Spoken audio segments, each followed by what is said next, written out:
நல்லதோர் வீணை செய்தே அதை நலங்கெட புழுதியில் எறிவதுண்டோ? சொல்லடி சிவசக்தி, என்னை சுடர்மிகும் அறிவுடன் படைத்து விட்டாய். வல்லமை தாராயோ இந்த மாநிலம் பயனுற வாழ்வதற்கே. சொல்லடி சிவசக்தி, நிலச்சுமையென வாஞ்செடப் பெருகுவையோ. திருவரங்கம். ராசவேலர் செண்பகத் தமிழரங்கின் நிறுவனர், ஆசுகவி, வழக்கறிஞர் ராசவேலு செண்பகவல்லி அவர்களை வணங்கி, அரங்கின் பொறுப்பாளர் ராச இளங்கோவனையும் இந்த காணொலியை பதிவு செய்கின்ற அன்பு தங்கை செண்பகாதேவியையும் வாழ்த்தி நாம் உரையை தொடங்குகிறோம். பேரன்புமிக்க பெரியோர்களே, தாய்மார்களே, மாணவ நண்பர்களே, பேராசிரியர் பெருமக்களே, தமிழ் ஆர்வலர்களே, உங்கள் அனைவரையும் நான் வணங்கி மகிழ்கிறேன். வள்ளுவர் வாய்மொழி மாண்பு என்கிற பொது தலைப்பிலே நாம் உரையாற்றி கொண்டிருக்கிறோம். திருக்குறளை தொடக்கத்திலே இருந்து சொல்லிக் கொண்டிருக்கிறோம். அறத்துப்பாலை நிறைவு செய்திருக்கிறோம். அறத்துப்பால் 38 அதிகாரம். அடுத்ததாக பொருட்பாலிலே அரசியலை பார்த்திருக்கிறோம். 25 அதிகாரம் அரசியல். அடுத்ததாக வருவது அமைச்சியல் 10 அதிகாரம். அதற்கு பிறகு அறணியல் 2 அதிகாரம். அதற்கு பிறகு பொருளியல் 1 அதிகாரம். அதற்கு பிறகு படையியல் 2 அதிகாரம். அதற்கு பிறகு நட்பியல் 17 அதிகாரம். இறுதியாக குடியியல் 13 அதிகாரம். பொருட்பாலிலே இருக்கிற மொத்த அதிகாரங்கள் 70. இதிலே நாம் அரசியலை நிறைவு செய்திருக்கிறோம், அமைச்சியலை நிறைவு செய்திருக்கிறோம், அறணியலை நிறைவு செய்திருக்கிறோம், பொருளியலை நிறைவு செய்திருக்கிறோம். அடுத்ததாக படையியலை நிறைவு செய்திருக்கிறோம். நட்பியல்ல இதுவரை நாம் 11 அதிகாரங்களை பார்த்திருக்கிறோம். இனிமேல் நாம் இந்த பார்க்க இருப்பது இன்னொரு 6 அதிகாரங்கள். ஆகையினால நாம் இதுவரை 89 அதிகாரங்களை நிறைவு செய்திருக்கிறோம். இப்போது நாம் பார்க்க இருப்பது திருக்குறளிலே 90வது அதிகாரம். அதாவது பெரியாரை பிழையாமை என்கிற அதிகாரம். முதலிலே பெரியாரை துணைக்கோடல் என்ற அதிகாரம் பார்த்தோம். பெரியார் என்றால் அறிவு ஆற்றல்களிலே பெரியவர்கள், அதிகாரத்திலே பெரியவர்கள், செல்வத்திலே பெரியவர்கள், தவ ஒழுக்கங்களிலே பெரியவர்கள், இவர்களெல்லாம் பெரியவர்கள். அந்த பெரியவருடைய துணை ஒரு அரசனுக்கு வேண்டும் என்பதை அந்த பெரியாரை துணைக்கோடல் என்கிற அதிகாரத்திலே வள்ளுவர் சொன்னார். அதற்கு அடுத்து அதே மாதிரி இன்னொன்று சொன்னார், சிற்றினம் சேராமை என்று சொன்னார். பெரியாரை துணை கொள்ள வேண்டுமே தவிர சிறியாரோடு இணங்கி அவரோடு சேர்ந்து செயலாற்றக்கூடாது என்பதை சொன்னார். அதே மாதிரி இங்கே பெரியாரை பிழையாமை என்று சொல்கிறார்.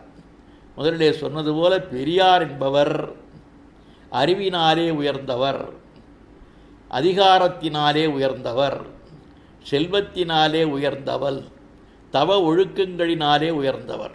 இப்படிப்பட்டவர்களிடத்தில் தவறு செய்யக்கூடாது, இப்படிப்பட்டவர்களை இகழ்ந்து விடக்கூடாது. அதுதான் பெரியாரை பிழையாமை. பெரியவர்களை இகழ்ந்து பேசுவதோ அவர்களை குறை சொல்லுவதோ கூடாது. தவ முனிவரிடத்திலே தவறு செய்து பலவற்றை இழந்தவர்கள் இருக்கிறார்கள். அதாவது முனிவரிடத்திலே தவறு செய்தான் இந்திரன், எல்லா உன்னுடைய வளங்கள் முழுவதும் கடலிலே பார்க்கடலிலேயே ஒழிப்பதாக என்று சாபம் கொடுத்து விட்டார் துறவி. ஆகையினாலே எல்லா வளங்களும் பார்க்கடலிலே போய் ஒளிந்து கொண்டன. பிறகு தேவரும் அசுரரும் மேருமலை மத்தாக கொண்டு அந்த பார்க்கடலை வாசுகி என்கிற பாம்பை நானாக கொண்டு அந்த பார்க்கடலை கடைந்தார்கள் என்றெல்லாம் நமக்கு தெரியும். அது மாதிரி பல முனிவர்களை பல பெரியவர்களை இகழ்ந்து துன்பப்பட்டவர்கள் பல பேர் இருக்கிறார்கள். அதனால் இங்கே வள்ளுவர் சொல்கிறார், பெரியவர்களை இகழ்ந்து பேசக்கூடாது, அவரிடத்திலே தவறாக நடந்து கொள்ளக்கூடாது என்பதைத்தான் இங்கே இந்த பெரியாரை பிழையாமை என்கிற அதிகாரத்திலே சொல்லுகிறார். அகுதாவது பெரியாரை அவமதித்து ஒழுகாமை. பெரியாரை அவமதித்து ஒழுகாமை. பெரியார் என்பது ஆற்றலால் பெரியாரை, ஆற்றலால் பெரியாராய வேந்தர், மேலும் தவத்தால் பெரியாராய முனிவர் போலும் முனிவர் வேறும் நின்றது என்பார் பரிமேலழகர். அதனால் 2 பேரை முக்கியமாக சொல்கிறார். அரசரிடத்திலேயும் சாதாரண மக்கள் தவறு செய்துவிடக்கூடாது, அதே போல் முனிவரிடத்திலேயும் தவறு செய்துவிடக்கூடாது. அரசரிடத்திலே தவறு செய்தால் பெருந்தண்டனை கிடைக்கும், முனிவரிடத்திலே தவறு செய்தால் சாபம் கிடைக்கும். அதனால் கோவலனும் கண்ணகியும் திருவரங்கத்திலே இருந்து காவிரியை கடந்து உறையூருக்கு வருகிறார்கள். உடன் வருகிறவர் கவுந்தியடிகள் என்கிற முனிவர். அப்போது 2 பேர் கோவலனையும் கண்ணகியும் இகழ்வாக பேசுகிறார்கள். அந்த அம்மையாரை பார்த்து கேட்கிறார்கள், இவர்கள் யார்? உடனே அந்த அம்மையார் சொல்லுகிறார், இவர்கள் என் மக்கள், அவர்களுக்கு துன்பம் செய்யாதீர்கள், விலகி போங்கள் என்று சொன்னோன்னே அவர்கள் என்ன செய்கிறாங்க, என்னம்மா உன் மக்கள் என்று சொல்கிறீர்கள், இவர்களை பார்த்தால் கணவன் மனைவி மாதிரி தெரிகிறது, ஒரே வயிற்றிலே பிறந்தவர்கள் கூட கணவன் மனைவி ஆவார்களோ என்று இகழ்வாக பேசிவிட்டார்கள். உடனே அந்த வார்த்தைகளை கேட்டவுடனே கண்ணகி தன்னுடைய செவிகளை பொத்தி கொள்கிறாள்.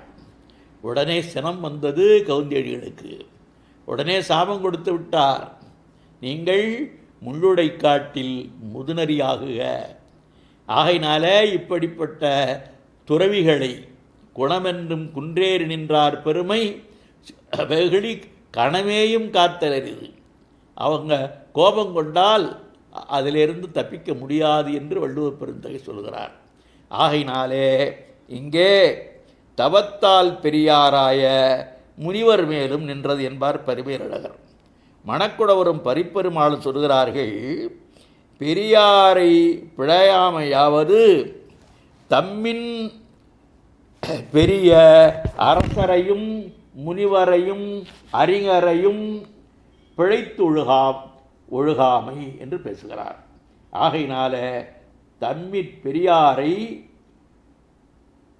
பகையாக கொள்வாராயின் தமது இகழ்ச்சியவரால் தீமவேக்குமாதலின் அதன்பின் இது கூறப்பட்டது.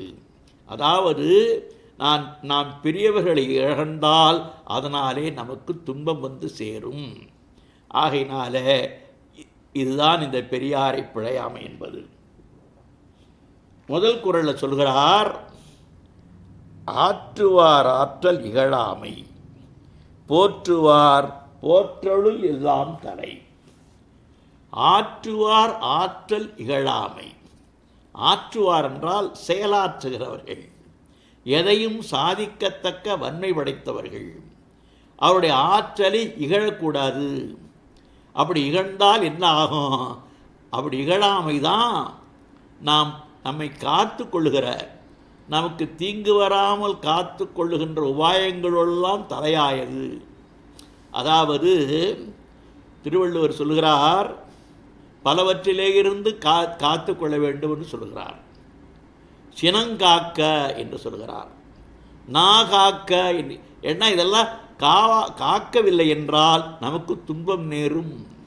ஆகையினால சொல்கிறார் சினம் காக்க, யாகாவாராயின் நாகாக்க, பொறுமை காக்க, தீமை செய்யாது தீமை செய்யாமல் காக்க, இப்படி உங்களை நீங்களே காத்து கொள்ள வேண்டும் என்று சொல்லுகிறார். அது மாதிரி அப்படி காத்து கொள்வதெல்லாம் சிறந்த காப்பு எது என்றால் பெரியாரை பிழையாமையாகிய காப்பு, பெரியாருக்கு பிழை செய்யாமல் இருப்பதாகிய காப்பு என்று இந்த குறளிலே பேசுகிறார். அதாவது ஆற்றுவார் ஆற்றல் இகழாமை, போற்றுவார் போற்றலுள் எல்லாம் தலை. எடுத்த செயலை நன்கு செய்து முடிக்கும் பெரியாரது ஆற்றலை இகழாமையாகிய பண்பு தம்மை காத்து கொள்வார் காவலுள் எல்லாம் தலையானதாகும். நாம் நம்மை நாமே காத்து கொள்ள வேண்டும். எப்படி என்றால் நாம் நம்மை நாமே காத்து கொள்ளவில்லை என்றால் பல தீங்குகள் நேரும். நாம் பொறுமையை கடைபிடிக்கவில்லை என்றால் பல தீங்கு நமக்கு ஏற்படும். நாம் சினத்தை கடைபிடித்தால் அதனாலே பல துன்பங்கள் தேரும். நாம் பேசக்கூடாததை பேசிவிட்டால் அதனாலே பல துன்பங்கள் சேரும். இதெல்லாம் நம்மை நாமே காத்து கொள்வது. அது மாதிரி அதைவிட சிறந்த காப்பு என்னவென்றால் இந்த பெரியவர்களுக்கு பிழை செய்யாமல் இருப்பது. பெரியவர்களுக்கு பிழை செய்தால் அதனாலே பெருந்துன்பம் ஏற்படும். அதனாலே நமக்கு செல்வம் இழப்பு ஏற்படலாம். அதனாலே பெரிய பெரிய தண்டனைகள் கொடுக்கப்படலாம். அதனாலே முனிவர்களை நாம் இகழ்வதனாலே அவர்கள் நமக்கு சாபங்களை தரலாம். ஆகையினாலே சொல்லுகிறார், போற்றுவார் போற்றலுள் எல்லாம் தலை என்று சொல்லுகிறார். தவத்தினாலும் வலிமையினாலும் பெரியாரது வலியை இகழாதொழிதல் தம்மை காப்பார்க்கு காவலாகிய எல்லாவற்றுள்ளும் தலையான காவலாம். ஒரு காவல் இது. எது காவல்? அப்படி இகழாமல் இருப்பது ஒரு காவல். அப்படி இகழாமல் இருப்பது ஒரு நன்மை நமக்கு என்று பேசுகிறார். ஆற்றுவார் ஆற்றல் இகழாமை, போற்றுவார் போற்றலுள் எல்லாம் தலை. ஆற்றுவார் என்றால் செயலாற்றுகிறவர்கள், எதையும் செய்து முடிக்கக்கூடிய வலிமை படைத்தவர்கள். அவருடைய ஆற்றலை நாம் இகழக்கூடாது. என்னை இவன் சாதித்து விட்டான் என்று பேசக்கூடாது. அப்படி பேசினால் அந்த சொற்கள் அவன் காதிலே போய் விழுமாய். ஆனால் அதனாலே அவன் நமக்கு தீங்கிழைக்கக்கூடும். ஆகையினாலே அவர்களை நாம் இகழக்கூடாது. அதுதான் நம்மை நாமே காத்து கொள்ளுகின்ற சிறந்த வழி. நம்மை நாமே காத்து கொள்ளுகிறோம். அப்படி எல்லா விதமான காவலுள்ளும் சிறந்த காவல் என்பது எது என்றால் பெரியாரை, பெரியவர்களை, சான்றோர்களை, முனிவர்களை, அரசர்களை, அதிகாரம் மிக்கவர்களை நாம் இகழாதிருத்தல். அடுத்து சொல்றாரு, பெரியாரை பேணாதொழியின் பெரியாரால் பேரா இடும்பை தரும். இந்த பெரியார்னு சொல்றாரு. பெரியார்னா பெரியவர்கள். நான் சொன்னேன், அறிவினாலே பெரியவர்கள், பண்பினாலே பெரியவர்கள், ஆற்றலினாலே பெரியவர்கள், அதிகாரத்தினாலே பெரியவர்கள், தவத்தினாலே பெரியவர்கள். அதான் பெரியார். பெரியாரை பேணாதொழுகின் அவங்கள நாம மதிக்காமல் நடந்தால், பெரியாரை பேணாதொழுகின் பெரியாரால் பேரா இடும்பை தரும். பெரிய பெரிய துன்பம் நமக்கு. இடும்பை என்றால் துன்பம். அவர்களை மதிக்கவில்லை என்றால், அவர்களை மதிக்காமல் நான் நடந்து கொண்டோமானால் நமக்கு பல துன்பங்கள் நேரிடும் என்று பேசுகிறார். ஆற்றல் மிக்க பெரியாரை மதிக்காமல் நடந்து கொண்டால் அப்பெரியாரை அவருக்கு நீங்காத அப்பெரியாரால் அவருக்கு நீங்காத துன்பத்தை அது கொடுக்கும். பேரிடும்பை பேணிக்கொள்ள உண்ணாத இடும்பை, அதாவது நம்மால் தாங்க முடியாத துன்பம். இடும்பை என்றால் துன்பம், தாங்க முடியாத துன்பம். அதனால் சொல்றாரு, பெரியாரை பேணாது ஒழுகின் பெரியாரால் பேரா இடும்பை தரும். பேரா இடும்பை என்றால் தாங்க முடியாத துன்பத்தை அது தரும். அதனால் அந்த பெரியவர்களை மதித்து ஒழுகுவதற்கு நாம் பழக வேண்டும். நாம் எப்போதும் பெரியவர்களை மதிக்க வேண்டும். அவருடைய சொல்லுக்கு கட்டுப்பட வேண்டும். அவர்களிடத்திலே நல்ல சொற்களை, இனிமையான சொற்களை பேச வேண்டும். அவர்களிடத்திலே நாம் சினம் கொள்ளக்கூடாது. அவர்களை குறைவாக நாம் பேசக்கூடாது. அவர்களுக்கு எந்த விதமான தீங்கும் செய்யக்கூடாது. மனத்தாலும் சொல்லாலும் செயலாலும் பெரியவர்களுக்கு தீங்கு இழைக்காமல் இருக்க வேண்டும். அப்படி தீங்கிழைத்தால் நமக்கு பெரிய துன்பம் ஏற்படும் என்பதை வள்ளுவர் சொல்கிறார். இதெல்லாம் சாதாரண மனிதனுக்கும் சொல்லுகிறார், அரசில் இருக்கிற அரசனுக்கும் சொல்லுகிறார். அரசன் முனிவரை போய் இகழ்ந்தானால் முனிவராலே அவனுக்கு சாபம் கிடைக்கும்.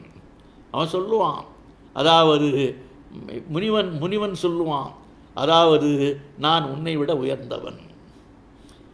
ஆகையினால அந்தப்படிப்பட்ட முனிவர்களிடத்திலே அடங்கி ஒடுங்கி நடந்து கொள்ள வேண்டும். அப்படி நடந்து கொள்ளவில்லை என்றால் அவர்களுக்கு துன்பம் ஏற்படும் என்று சொல்கிறார். மூன்றாவது குறள், கெடல் வேண்டின் கேளாது செய்க. கெடல் வேண்டின் கேளாது செய்க, அடல் வேண்டின் ஆற்றுபவர்கள் இழுக்கு. அதாவது பகைவரை வெல்ல விரும்பினால் அடல் வேண்டின், பகைவரை வெல்ல விரும்பினால் அதை முடிக்க வல்ல வலியவரிடம் பிழை செய்யற்க. ஆனால் அந்த பெரியவருடைய துணையோடு நாம் பகைவரை வெல்ல முடியும். பெரியவர்கள் நல்ல ஆலோசனைகளை தருவார்கள். அந்த ஆலோசனைகள் மூலமாக நாம் பகைவரை எளிதாக வெல்லலாம். அதான் சொல்கிறாரு, அடல் வேண்டின், பகைவரை நீ வெல்ல வேண்டுமானால் ஆற்றுபவர்கள் இழுக்கு. ஆற்றுபவர்கள், அதாவது அதை செய்து முடிக்க வல்லவரிடத்திலே இழுக்கு செய்யாதே, அவர்களுக்கு குறை செய்யாதே, பிழை செய்யற்க. கெடல் வேண்டின் கேளாது செய்க. அடுத்து சொல்கிறாரு, தான் கெட்டுப்போக விரும்பினால் யாரையும் கேட்டு ஆராயாமல் அவரிடம் பிழை செய்க. நமக்கு பிழை செய்தோமானால், பெரியாரிடத்திலே பிழை செய்தோமானால் பெரியவர்களை நாம் அவமதித்து நடப்போமானால் அதனால் நமக்கு பெருந்துன்பம் ஏற்படும். கெடல் வேண்டின், நான் கெட்டுப்போக வேண்டும்னா கேளாது செய்க. அவங்க வார்த்தையை மதிக்காமல் நீ நடந்து கொள்ளு, அல்லது அவருக்கு துன்பம் செய்யி, அல்லது அவர் இகழ்வாக பேசு. அடல் வேண்டின் ஆற்றுபவர்கள் இழுக்கு. பகைவரை வெல்ல வேண்டுமானால் என்ன பண்ண, இந்த பெரியவர்களுடைய ஆலோசனை கேட்டு நடந்து கொள். இப்போது நான்காவது குறட்பா, கூற்றத்தை கையால் விழித்தற்றால் ஆற்றுவார்க்கு ஆற்றாதார் இன்னா செயல். என்ன சொல்கிறார், வலிமை உடைய பெரியவர்க்கு வலிமை இல்லாதவர் துன்பத்தை செய்தல் யமனை கைகாட்டி அழைப்பது போன்றது என்று சொல்கிறார். எப்பவுமே வலிமை உடையவர்களை பகைத்து கொள்ளக்கூடாது, வலிமை உடையவர்களை பற்றி இழிவாக பேசக்கூடாது. அப்படி இழிவாக பேசினால் அது எதற்கு சமம் என்றால், அது எத்தகையது என்றால் யமனை கைகாட்டி அழைப்பது போன்றது. அதாவது நம்முடைய உயிருக்கே அது ஆபத்தாக விளையக்கூடும் என்பதை சொல்கிறார். கூற்றத்தை கையால் விழித்தற்றால் ஆற்றுவார்க்கு ஆற்றாதார் இன்னா செயல். எதையும் செய்ய வல்ல ஆற்றல் உடையார்க்கு துன்பம் செய்தல் தம்மை கொல்லும் யமனை கைகாட்டி அழைப்பது போன்றது. வலியுடையார்க்கு வலி இல்லாதார் இன்னாவற்றை செய்தல் தம்மை கொல்லும் கூற்றத்தை கைகாட்டி அழைத்தார் போலும் என்பார் மணக்குடவர். அடுத்ததில் யாண்டு சென்று யாண்டும் உணராகார், யாண்டு சென்று யாண்டும் உளராகார், வெந்துப்பின் வேந்து சிறப்பட்டவர். அதாவது மிகுந்த வலிமையுடைய ஒரு வேந்தனாலே சினக்கப்பட்டவர், வேந்தனுடைய எதிர்ப்புக்கு ஆளானவர், வேந்தனை பகைத்து கொண்டவர், எங்கே போய் இருந்தாலும் அவர்களாலே வாழ முடியாது. இப்போதும் கூட ஒரு நாட்டிலே ஒரு குற்றம் செய்துவிட்டு வேற்று நாட்டுக்கு தப்பி ஓடிவிட்டாலும் கூட அவர்களை பிடிப்பதற்கு இன்டர்போல் போன்ற அமைப்புகள் உள்ளன. ஆகையினாலே எங்கே போனாலும் தப்ப முடியாது என்பதை இந்த குறள் சொல்லுகிறது. அதாவது யாண்டு சென்று யாண்டும் உளவாகார்.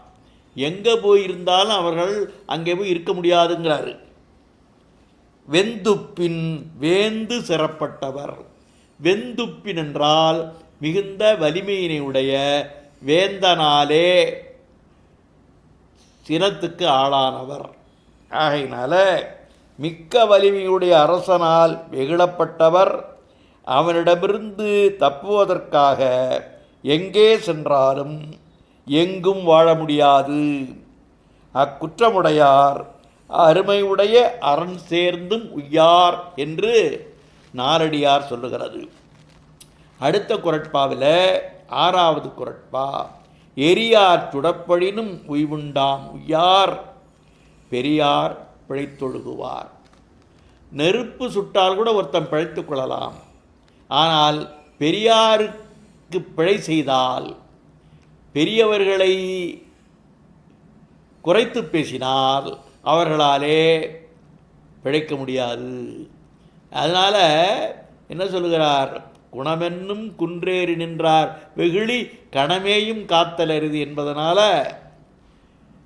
நெருப்பு சுட்டா கூட பிழைப்பதற்கு வாய்ப்புண்டு. ஆனால் பெரியவர்களை பிழைத்தால், பெரியவர்களுக்கு பிழை செய்தால் தப்புவதற்கு வாய்ப்பில்லை என்று சொல்கிறார். ஒருவன் நெருப்பில் அகப்பட்டு சுடப்பட்டார் ஆயினும் உயிர் பிழைக்க வழியுண்டு. ஆனால் தம்மினும் ஆற்றல் மிக்க பெரியவர்களுக்கு பிழை செய்து நடப்பவர் உயிர் பிழைக்க மாட்டார்கள். தீ உடம்பினை கதுவி அது வழியாக உயிர்மேல் சேரலின் உயவும் கூடும். அருந்தவர் வெகுளி அன்னதன்றி தான் நிற்பது கணமாய் அதற்குள்ளே யாவர்க்கும் காத்தரது அகலின் அது கூடாதாகலான் அதற்கு ஏதுவாய பிழை செய்யற்க என்பதாம் என்று பரிமேலழகர் சொல்கிறார். அடுத்தது, வகைமாண்ட வாழ்க்கையும் வான்பொருளும் என்னாம் தகைமாண்ட தக்கார் சரின். தகைமாண்ட தக்கார் என்றால் எல்லா விதத்திலும் சிறந்த சான்றோர், தகுதியான சிறப்புற்ற பெரியார். அவர்கள் ஒருவனை வெகுண்டால், தகைமாண்ட தக்கார் செரின் என்றால் வெகுண்டால், அவனுக்கு பலவகையாய மாண்புற்ற வாழ்க்கையும் பெரும்பொருளும் இருந்தும், எல்லாம் இருக்கு, வசதி வாய்ப்பு இருக்கிறது, இருந்தால் கூட என்ன பயன்? ஆகையினால தகைமாண்ட தக்காரிடத்திலே, தகைமாண்ட தக்கார் நம்மிடத்திலே சினம் கொள்ளுமாறு நாம் நடந்து கொள்ளக்கூடாது. அவர்களை குறைத்து பேசக்கூடாது, அவர்களை குறைத்து மதிப்பிடக்கூடாது என்பதை சொல்கிறார். அரசர்தம் செல்வக்களிப்பான் அருந்தவர் மாட்டு பிழை செய்வாராயின். அருந்தவர்னா பெரிய தவமுனிவர்கள். தவமுனிவரிடத்திலே தப்பு செய்தால் அச்செல்வம் அவர் வெகுளித்தியால் ஒரு கணத்துள் வெந்துவிடும் என்பதாம் என்று பரிமேலழகர் சொல்லுகிறார். அந்த அவருடைய வெகுளித்தி இவருடைய செல்வத்தையே அழித்துவிடும் என்று பேசுகிறார். ஆகையினால பெரியவரிடத்திலே பிழை செய்யாதே, பெரியவருக்கு தப்பு செய்யாதே என்று பேசுகிறார். குன்றன்னார் குன்றமதிப்பின் குடியோடு நின்றன்னார் மாய்வர் நிலத்து. குன்றன்னார் குன்றமதிப்பின், குன்று போல் உயர்ந்தவர்கள், அவர்களை நாம் குறைந்து மதிப்பிட்டால், அதாவது குன்றத்தை ஒத்த அருந்தவரை குறைபட நினைப்பாராயின், அப்பொழுதே இந்நிலத்து நிலை பெற்றார் போலும் செல்வர் தம் குடியோடு மாய்வர். அதாவது குன்றுபோல் உயர்ந்தவர்களுக்கு பிழை செய்தால் செல்வர் கூட குடியோடு மாய்வார்கள். அதாவது என்ன சொல்கிறார்? வெயில் மழை முதலிய பொறுத்தலும் சலியாமையும் உள்ளிட்ட குணங்கள் உடமையான் குன்றன்ன என்றார். குன்றுன மலை, மலை வெயில் மழைக்கெல்லாம் அசைஞ்சு கொடுக்காது. அதே போல் பெரியவர்களும் இப்படி தவமுனிவர்கள் எல்லாவற்றையும் தாங்கக்கூடிய ஆற்றல் உடையவர்கள். அதே மாதிரி சலித்தல் என்றால் அசைதல் இல்லை. அது மாதிரி இவர்களும் மன அசைவு இல்லாதவர்கள். மல்லல் மலையணைய மாதவர் என்று மலை போன்றவர்கள் முனிவர்கள் என்று சிந்தாமணி சொல்லுகிறது. ஏந்திய கொள்கையார் சீரின் இடைமுறிந்து வேந்தனும் வேந்து கெடும். இந்த இடத்திலே வேந்தன் என்பது இந்திரனை குறிக்கும். இந்திர பதவி என்று பெருந்தவம் செய்து ஒருவன் அடையக்கூடியது அந்த இந்திர பதவி. அந்த இந்திர பதவி அடைந்த இந்திரனும் கூட பெரியவர்கள் சீறினார் அழிவான் என்று சொல்கிறார். அதாவது உயர்ந்த கொள்கையுடைய பெரியார் சினந்து சீறினால் பெரிய வேந்தனும் தன் ஆட்சி இடையே இழந்துகிடுவான். வேந்தன் என்பது இந்திரனை குறிக்கும். இதை தொல்காப்பியம் சொல்கிறது. வேந்தன் மேய தீம்புனல் உலகம். தீம்புனல் உலகம் என்றால் மருத நிலம். மருத நிலத்துக்குரிய கடவுள் இந்திரன். இந்திரன் தான் இங்கே வேந்தன் என்கிற பெயராலே அழைக்கப்படுகிறான். ஆகையினால என்ன சொல்கிறார், அந்த இந்திரன் கூட இதற்கு ஒரு வரலாறு இருக்கிறது. நகுடன் என்பான் இந்திரன் பதம் பெற்று இந்திரபதம், நகுடன் என்பவனுக்கு இந்திரபதம் கிடைச்சிருக்கு. இந்திரன் பதம் பெற்று செல்கின்ற காலத்து பெற்ற களிப்பு மிகுதியான் அகத்தியன் வெகுளிக்கு வெகுழ்வதோர் பிழை செய்ய அகத்தியன் கோபப்படுற மாதிரி தப்பு செஞ்சான். அதனால் சாபமெய்தி அப்பதம் இடையே இழந்தான் என்பதை உட்கொண்டு இவ்வாறு கூறினார். நகுடன்பானுக்கு இந்திர பதவி கிடைச்சிது. அவன் என்ன செய்தான், வழியில் பார்த்த அகத்திய முனிவனை அலட்சியம் செய்தான். அதனாலே அவனுடைய இந்திர பதவி போய்விட்டது. அதனால் இந்த குறளில் சொல்லுகிறார் வள்ளுவர், ஏந்திய கொள்கையார் சீரின், ஏந்திய கொள்கையினுடைய முனிவர்கள், உயர்ந்த கொள்கையுடைய பெரியோர் சினந்து சீறினால் பெரிய வேந்தனும், பெரிய வேந்தர் என்றால் இந்திரன் கூட தன் ஆட்சியை, தன்னுடைய இந்திர பதவியை இழந்து விடுவான் என்று பேசுகிறார். இந்த இடத்துல வேந்தன் என்பது இந்திரனை குறிக்கும் என்பதை தொல்காப்பியத்திலே இருந்து சான்று காட்டி, வேந்தன் என்கிறவன் இந்திரன், ஏனென்றால் வேந்தன் மேய தீம்புனல் உலகம் என்று தொல்காப்பியம் சொல்லுகிறது. இந்திரனை தொல்காப்பியம் வேந்தன் என்று குறிக்கிறது. இறந்தமைந்த சார்புடையாராயினும் உய்யார் சிறந்தமைந்த சீரார் செறின்.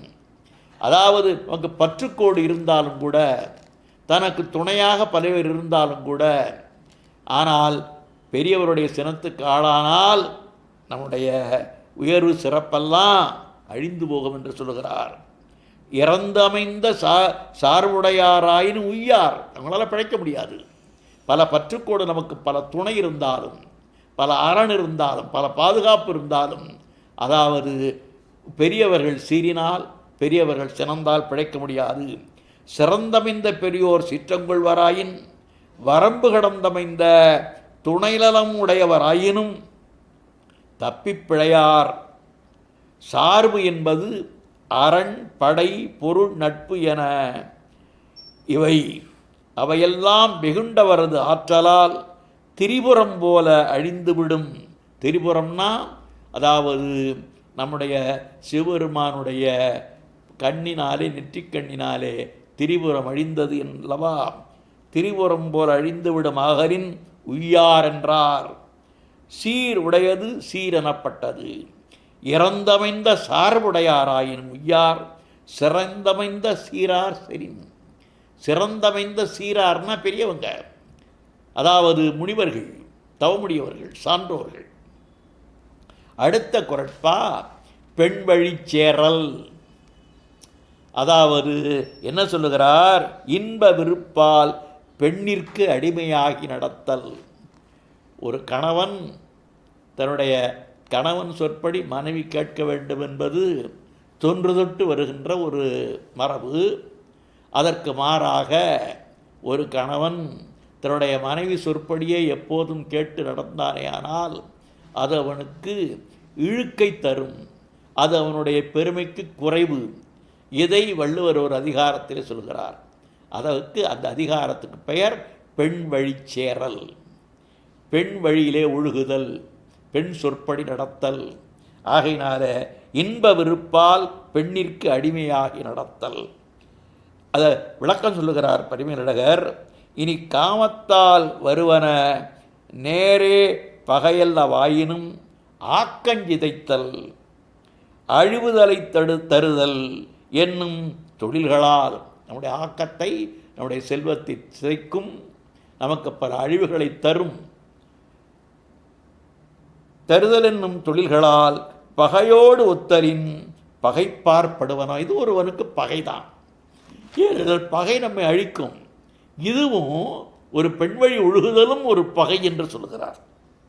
அதாவது தன் வழி ஒழுகற்பாளளாகிய இல்லாள் வழியே தான் ஒழுகுதல். தன் பேச்சுக்கு அவள் நடக்காமல் அவள் பேச்சுக்கு இவன் நடத்தல் என்பது பெண் வழி சேரல். மனை விழைவார் மாண்பயன் எய்தார் வினை விழைவார் வேண்டா பொருளும். அது என்ன சொல்கிறாரு?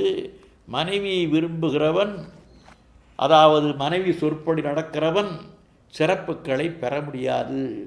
ஆகையினால செயலாற்றக்கூடியவன் அப்படி நடந்து கொள்ள மாட்டான் என்று பேசுகிறார். அதாவது மிகு காமத்தால் அடிமையாகி தன் மனைவியை விரும்புபவர் பெருமைக்குரிய பயனை அடையார். எடுத்த செயலை செய்து முடிக்கின்றவர் விரும்பாத பொருள் அதுவேயாகும். அதாவது ஒருவன் ஒரு காரியத்தை செய்து முடிக்க வேண்டுமானால் அவனுடைய சிந்தனை வழி அவன் நடக்க வேண்டும். ஆனால் இதிலே மனைவியினுடைய குறுக்கீடு என்று ஒன்று வந்துவிட்டால் அவனாலே செயலாற்ற முடியாமல் போகலாம். ஆகையினாலே சொல்லுகிறார், என்ன சொல்லுகிறார்? வினை விழைவார் வேண்டா பொருளும். அது செயலாற்றல் ஈடுபடுகிறவர் அந்த மனைவியினுடைய பேச்சுக்கு செவி சாய்க்க மாட்டார் என்ற கருத்தை சொல்லுகிறார். அறத்தினும் பொருளிலும் காதலின்றி அவர் தம்மையே காதலிப்பார்க்கு அறமும் பொருளும் இல்லையாம் என்றது. அறமும் இல்லை, பொருளும் இல்லை. அறவழி நடக்க மாட்டான், காரிய செயலும் செய்ய மாட்டான், பொருள் ஈட்ட மாட்டான், அறம் செய்ய மாட்டான் என்று பேசுகிறார். 2வது குறளில் பேணாது பெண் விழைவான் ஆக்கம் பெரியதோர் நாணாக நாணுத்தரும். பேணாது பெண் விழைவான் ஆக்கம், செய்ய வேண்டிய கடமைகளை செய்யாமல் பெண் வழி நிற்பவன்.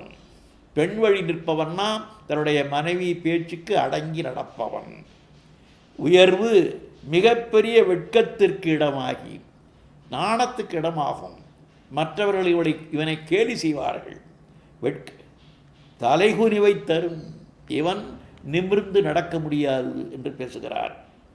படைக்கு மாற்றல் இளனாகலின் அச்செல்வத்தால் ஈதலும் துய்த்தலும் முதலிய பயன்கொள்வாள் அவளாகலின்.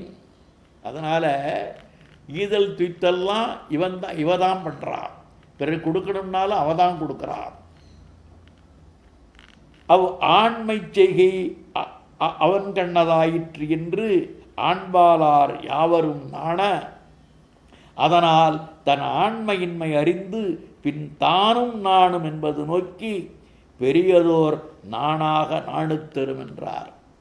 மற்றவர்கள் இகழும்படியான ஒரு நாணத்தை இவனிடத்தில் ஏற்படுத்தும் என்று பேசுகிறார். பேணாது பெண் விழைவான் ஆக்கம் பெரியதோர் நாணாக நாணுத்தரும். அதாவது அவனுடைய உயர்வு, செய்ய வேண்டிய கடமைகளை செய்யாமல் பெண்வழி நிற்பவன் உயர்வு மிகப்பெரிய வெட்கத்திற்கு இடமாகி தலைகுனிவை தரும். இவன் என்ன பண்ணா, மற்றவர்களின் இவனை இகழ வேண்டிய ஒரு நிலைமை ஏற்படும் என்று பேசுகிறார். இல்லாள்கண் தாண்ட இயல்பு இன்மை எஞ்ஞான்றும் நல்லாருள் நாணுத்தரும். மொலை நாணுத்தரும்னார், இங்கே நாணுத்தருங்கிறார். தன் மனையாளிடத்து தாழ்ந்து நிற்கும் இழிவான பண்பற்ற தன்மை எந்நாளும் நல்லவரிடையே இருக்கும்போது நாணத்தை தரும். இவன் என்ன செய்வான்? மக்கள் மத்தியில் இருக்கிற போது இவன் கூச்சப்படுவான், இவன் வெட்கப்படுவான். மற்றவர்களை இகழ்வாக நினைப்பார்களே என்று நினைக்கிற போதே இவனுக்கு வெட்கம் ஏற்படும், நாணம் ஏற்படும். ஆகையினால என்ன சொல்கிறார்? இல்லாள்கள் தாண்ட இயல்பு இன்மை, அதாவது இழிவான பண்பற்ற சென்மை. இயல்பு இன்மைன்னா இயல்பாக இருப்பது என்பது இவன் தன்னுடைய ஆணையை செலுத்துவது. அப்படி தாழ்ந்திருப்பது என்பது இயல்புக்கு மாறானது. இல்லாள்கள் தாண்ட இயல்பின்மை எஞ்ஞான்றும் நல்லாருள் நாடு தரும். நல்லவர்கள் மத்தியில் இருக்கிற போது இவனுக்கு நாணத்தை ஏற்படுத்தும். அவள்தான் அஞ்சி ஒழுகுதல் இயல்பாகலின் அவளை அஞ்சுதல் இயல்பென்னையாயிற்று. அங்கனம் அஞ்சி ஒழுகுதலான் அவளை நியமிப்பார் இன்மையாம். ஆகவே எல்லா குற்றமும் விளையும் என்பது நோக்கி எஞ்ஞான்றும் நாணுத்தரும் என்றார். மனையாளை எஞ்சும் மறுமையிலாளன் வினையாண்மை வீரைதலின்று. மனைவிக்கு பயப்படுறான். அவனை சொல்கிறாரு மறுமையிலாளன். அவனுக்கு இம்மையும் இல்லை மறுமையும் இல்லை. மறுபிறப்பு நற்பிறப்பாக வாய்க்கும் என்று சொல்ல முடியாது. ஆகையினால மறுமையிலாளன்கிறாரு. அவனை வினையாண்மை வீரைது, அவனுடைய வினையாண்மை இருக்கிறதே, செயலாற்றும் தன்மை இருக்கிறதே, அது பெருமை பெற்று விளங்குதல் இல்லை. அவனுடைய வினையாற்றும் தன்மை பெருமை பெறாது. ஏன்னா அவனால் வினையாற்ற முடியாது. எல்லாவற்றையும் அவன் மனைவியினுடைய சொல்லை கேட்டே செய்கிறான். தானாக எதையும் செய்ய முடியாது.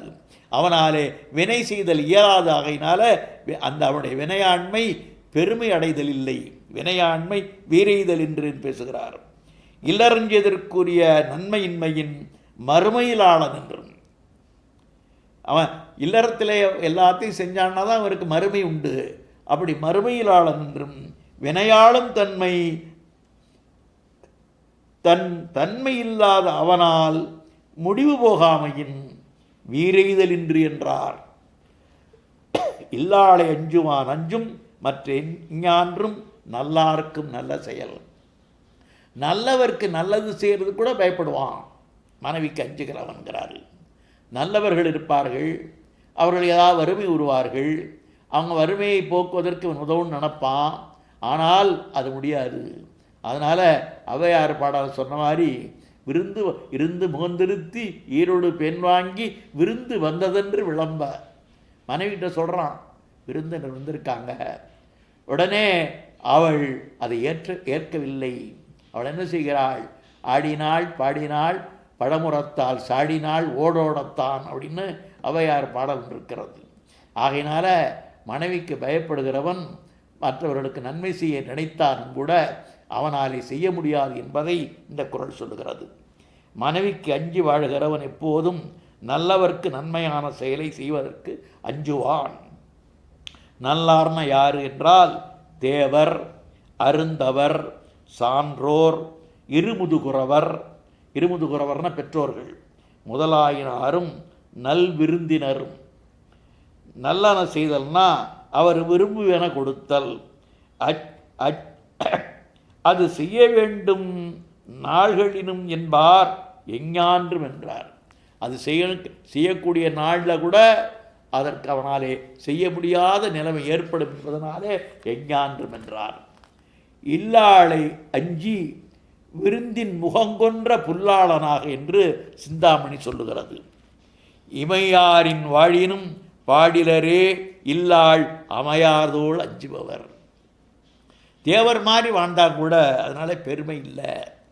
மனைவிக்கு அஞ்சுகிறவன் சொல்கிறாரு. மனைவியின் தோளுக்கு அஞ்சி வாழ்கின்றவர் தேவரைப் போல் இவ்வுலகில் சிறப்பான நிலையில் வாழ்ந்த போதிலும் பெருமை இல்லாதவரே ஆவர். அதாவது அமரர் போல் வாழ்தலாவது பகைத்த வீரர் தோள்களையெல்லாம் வேறலாம். எதிரியெல்லாம் வென்று விடுகிறான். அதனால் தேவர் மாதிரி வாழ்கிறான். நன்கு மதிக்கப்பட்டு வாழ்தல் அது கூடாமையின் வாழினும் என்றார். அமையார் தோள்னா முங்கிலை போன்ற தோள்னு அர்த்தம். எனவே அஞ்சு காரணத்தது என எண்மை கூறியவாறு வீரர் தோள்களை வென்றாராயினும் இல்லாள் தோள்களை அஞ்சுவார் ஆண்மையிலார் என்பதாம். வீரர்களையெல்லாம் வெல்லுகிறான், ஆனால் மனைவிக்கு அஞ்சுகிறான். ஆகையினால என்ன சொல்கிறார்? இமையாரின் வாழினும் பாடிலரே, பெருமை இல்லாதவர் என்று பேசுகிறார். பெண்ணேவல் செய்தொழுகும் ஆண்மையின் நானுடைய பெண்ணே பெருமை உடைத்து. ஒருத்தன் பெண்ணேவல் செய்கிறான், பெண் சொன்னதெல்லாம் கேட்குறான், அவனை நோக்குவதற்கு பெண்ணே பரவாயில்லையா, பெண்ணே பெருமை உரியவள் என்று பேசுகிறார். ஆண் பெண் என்பது அந்த காலத்திலே ஆண் உயர்ந்தவன், பெண் கொஞ்சம் தாழ்ந்தவள் என்கிற போக்கு தொன்று தொட்டு நடைபெறுகின்ற ஒன்று. அதனால் இங்கே சொல்கிறாரு, ஒருத்த பெண்ணேவல் செய்கிறான் என்றால் அவனுக்கு இந்த பெண்ணே பரவாயில்லைங்கிறாரு. மனைவியின் ஏவலை செய்து நடக்கின்றவனுடைய ஆண்மையை விட நாணத்தை தன் இயல்பாக உடையவளின் பெண்மையே பெருமை உடையது. மனையால் ஏவல் கேட்டு அது செய்தொழுகும் ஆண்மை ஒருவருக்கு சிறுமை தரும், அதுவல்லது பெருமை உடைத்து அன்று. அதனால் ஆண்மகற்கு அஞ்சும் நாணத்தையுடைய நன்னறி பெண்ணே அவருக்கு மிக்க பெருமையை கொடுக்கும். நட்டார் குறைமுடியார் நன்றாற்றார் நல்லுதலால் பெட்டாங்கு ஒழுகுபவர். மனைவினுடைய பேச்சை கேட்டு நடக்கிறவன் நண்பருடைய குறையை போக்க முடியாது என்று சொல்கிறார். அழகிய நெற்றியினுடைய மனைவி விருப்பப்படி நடப்பவர் தம்முடைய நண்பர்க்கு உற்ற குறையையும் செய்து முடிக்க மாட்டார், நற்செயல்களையும் செய்ய மாட்டார் அப்படின்னு சொல்கிறார். குறை தீர்த்தலாவது உற்ற துன்பம் தீர்த்தல். நண்பருக்கு ஒரு துன்பம் ஏற்படுதுன்னா அதை தீர்ப்பதற்கு இவன் விரும்பினாலும் கூட மனைவியினுடைய தடை இருப்பதனாலே அவனாலே செய்ய முடியாது என்று பேசுகிறார். நன்றாற்றல் சிறந்தன செய்தல் இவையும் அவள் சொல்ல வேண்டுதலின் செய்ய மாட்டார் என்பது. அறவினையும் ஆன்ற பொருளும் பிறவினையும் பெண்ணேவல் செய்வார்கள் என். அதாவது அறச்செயல்கள், அச்செயல்களுக்கான பொருள் முயற்சி, இம்மற்ற கடமைகளும் மனைவியின் ஏவலை செய்வார்க்கு இல்லை. ஒருத்தர் என்ன பண்ண மாட்டான்? செய்ய மாட்டான், பொருள் தேடுகின்ற செயலில் ஈடுபட மாட்டான் பேசுகிறாரு. என்னை தலைமை அவள் கண் உள்ளதால் இவை மூன்றினாலும் ஏவல் செய்தார்க்கு உளதாகும் குற்றம் கூறப்பட்டது. மூனை செய்ய மாட்டான்றாரு. அதாவது என்ன? அறம் செய்ய மாட்டான், பொருள் தேட மாட்டான், மற்ற செயலை செய்ய மாட்டான். யாரென்றால் பெண்ணினுடைய ஏவல் செய்து ஒழுகுகிறவன் என்று பேசுகிறார். எண் சேர்ந்த நெஞ்சத்து இடனுடையார் எஞ்ஞான்றும் பெண் சேர்ந்தாம் பேதமையில். அதாவது நல்ல சிந்தனை பொருந்திய நெஞ்சத்தோடு தக்க நிலையுடையார்க்கு எக்காலத்திலும் மனைவியின் போக்குக்கு இணங்கும் அறியாமை இல்லை. அதாவது நல்ல சிந்தனை உடையவன், நல்ல எண்ணமுடையவன் இப்படி மனைவியினுடைய போக்குக்கு இணங்கி நடக்க மாட்டான். அதாவது பேதமையாவது மேற்சொல்லிய விழைதல், அஞ்சல், ஏவல் செய்தல் எல்லாம் செய்ய மாட்டான் என்னும் மூன்றும் காரணமாயது. எண் சேர்தன்றால் இதனால் வரும் குற்றத்தை தெளிந்து உணர்ந்தவர். அதாவது மனைவியினுடைய பேச்சுப்படி நடப்பதனாலே எப்படிப்பட்ட குற்றங்களெல்லாம் நேரும் என்பதை உணர்ந்தவர்கள் இப்படி அவள் சொல்படி கேட்டு நடக்கின்ற அறியாமை இல்லை அவரிடத்திலே என்று பேசுகிறார். ஆகையினாலே இந்த 2 அதிகாரங்கள், அதாவது பெரியாரை பிழையாமை என்ற அதிகாரமும் பெண்வழி சேரல் என்ற அதிகாரம் ஆகிய 2 அதிகாரங்கள் நிறைவு அடைந்துள்ளன. 2 அதிகாரங்களை நாம் நிறைவு செய்துள்ளோம். நன்றி, வணக்கம்.